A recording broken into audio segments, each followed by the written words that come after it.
Hello，歡迎大家嚟到 Dinner Talk 4月份天蠍座嘅感情占卜。如果你需要一個針對翻你個人同埋詳盡啲嘅占卜，可以透過左上角嘅聯絡方法同我預約做個占卜嘅。咁我而家就開始講下天蠍座4月份嘅感情運勢會係點樣啦。咁我見到有啲天蠍座喺3月尾4月頭嘅時候，可能咧喺身邊出現咗一個對象嘅。咁呢個人感覺上係比較成熟穩重，可能喺現實條件或者物質方面都係比較穩定，同埋我會覺得佢未必係一個陌生人嚟㗎，可能係一個你之前已經識咗，但係就唔算係好熟，只係喺呢段時間你哋突然間會多咗聯絡啊，同埋開始有交流嘅。咁一開頭咧，你自己會覺得你係未 ready 要發展任何感情，你都係會想用一個比較保守、慢慢觀察嘅狀態，唔會話即刻投入到。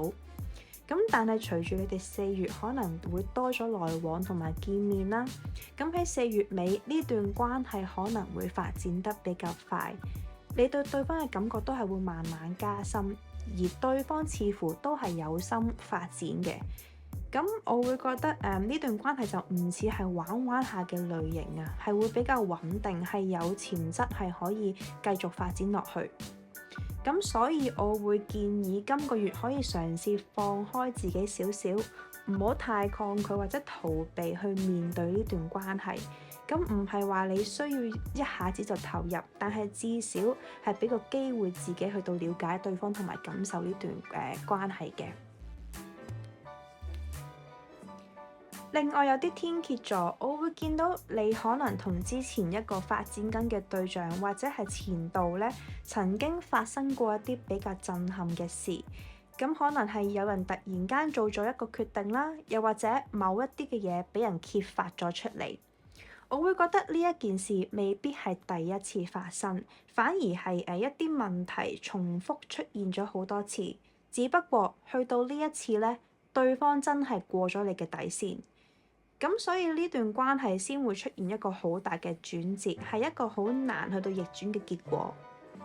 咁可能你哋係已經停止咗發展啊，或者分手噶啦。咁但係喺4月咧，對方可能會再次出現翻，佢係會想重新同你聯絡，甚至係想復合或者係再發展嘅。咁但係我會覺得你嘅態度同之前已經變得好唔同。你唔會想咁容易再被對方影響，或者係你係會想同對方係保持翻個距離㗎。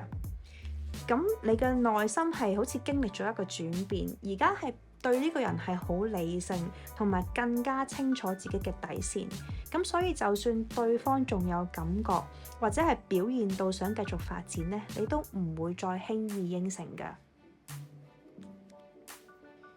咁到最後，我會見到有啲天蠍座，無論係發展緊又或者係拍緊拖都好，咁對方咧係俾咗好多希望你，